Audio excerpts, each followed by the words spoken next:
This is Optimal Relationships Daily, episode 1518, How to Throw a Kid's Birthday Party Without All the Clutter, by Rose Lounsbury of roselounsbury.com. Hello, everybody. I am your host and narrator, Greg Audino. Happy to have you here once again as we look towards the weekend and reflect on what I hope is a great week for everyone.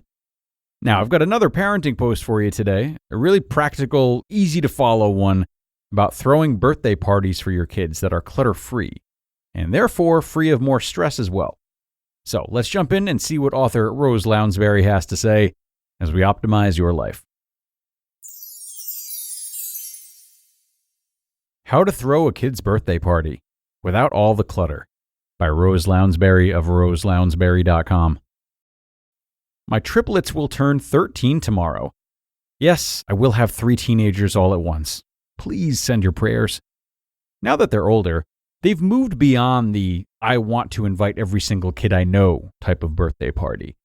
But I know that many of you mamas are in the midst of the big birthday party season of life, so I thought that this would be a good time to share some things I've learned about throwing a kid's birthday party clutter-free. I used to think that you couldn't throw a big birthday party without acquiring tons of clutter, but it is possible. With some planning and communication, your child's party does not have to be an all-access pass for clutter. I avoided big birthday bashes until my kids were 8, for a few reasons. First, my kid's birthday is in mid-July, often when many families, including ours, are on vacation. Also, since they were out of school, they didn't really have friends on the mind that much. Before age 8, their parties were small gatherings of family friends, often in the backyard, or a big outing with just 1 or 2 friends. But as my kids got older, things changed. They went to enough big parties to want one for themselves, and they started putting on that full-court big party press. I was triple-teamed, and I knew it was time to figure out how to do a clutter-free big party. So, after years of hosting bashes with lots of kids and very little clutter, I've learned 6 lessons. Hopefully they'll help you too. Lesson 1. Communicate with your kids. If we're throwing a pricier bash, for example, laser tag or rock climbing where you have to pay per child, we are very clear with the kids. The party is their present. We explain that big parties cost money, and we'll happily give them the party as our present to them.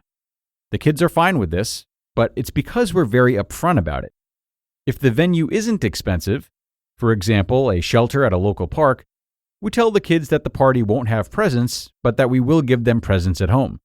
We usually do birthday presents in the morning when they wake up, similar to Christmas. Again, they're totally fine with this because they know ahead of time. We give our kids 2 to 3 presents each for birthdays, and this seems to be normal to them because this is the number they're used to. Lesson 2. Communicate with your guests. If you don't tell your guests what to expect, then they will follow social norms and bring typical kids' presents such as toys and games. So, it's up to you to tell your guests, as clearly as possible, exactly what you want. I always communicate gift expectations on the invitations. If I want no gifts at all, I'll word it something like, "This birthday is all about the party, so no gifts please. Just bring yourself and your party shoes." Say it in a way that feels comfortable to you, but make sure you send the message. If you don't, that mountain of presents is on you, not them. Lesson 3. Have a gift alternative. Let's face it, kids still love to get gifts on their birthday. And as a Midwestern gal, I was raised to never come to a party empty-handed. So even though I'm a minimalist, coming to a party with nothing to contribute feels awkward. So, if you can't imagine a party with no presents, one way to get your child something really special and still satisfy guests' needs to bring a gift is to have everyone chip in for a larger gift, maybe something like a bike or a really cool experience. You can let your guests know ahead of time that this is the plan, and that if they'd like to contribute, there will be a place for that at the party. As my kids got older, I found that they loved receiving spending money as gifts. So I often wrote on the invitation, "No gifts, please. However, if you feel so moved, the kids would love a $5 contribution to their pool snacks fund." This is very relieving for guests, since it makes it crystal clear what to bring if they want to bring a gift. Plus, $5 in a card is about the easiest gift you can give. I've also heard of parties where each child is asked to bring an age-appropriate wrapped book, and the kids do a book exchange as an activity. I love this idea, as it allows everyone to bring something and take something home. It's a win-win. There are lots of ways to do gift alternatives, so find one that works for you. Lesson 4. Make the party about the party. I think parties should be about parties. So when I approached my kids' first big party, when they turned 8, I put all the emphasis on the party itself. I let my kids choose the venue, and after much discussion, they settled on laser tag. Somewhat ironic and funny aside, my son Reese, who had played laser tag before, decided on the day of the party that he was afraid to go into the arena. So he spent his entire birthday party in the lobby playing arcade games. Oh, kids. Anyway, I knew that if I wanted my kids' party to not be about stuff, I had to center it around a fun activity. Swimming, squirt guns, obstacle courses, making art, trampolines, etc. are similarly fun activities for kids' birthday parties. Kids' birthday parties should be about making memories, not accumulating stuff. If a party centers on something very engaging for kids to do, the activity becomes the focus, not the gifts. Lesson 5. Ignore gift opening culture. When did we decide that it was fun to sit around and watch a kid open gift after gift? This is often awkward for the child and for the guests, since there's a lot of pressure for the birthday kid to respond with appropriate enthusiasm to each present. My friend Angela is from England, and she said that the public gift opening is not a part of the birthday culture in her home country. People still bring gifts, but they're opened later, after the guests have left. This is similar to gift culture at American weddings. If people bring gifts to my kid's party, which, yes, happens, we open them later at home.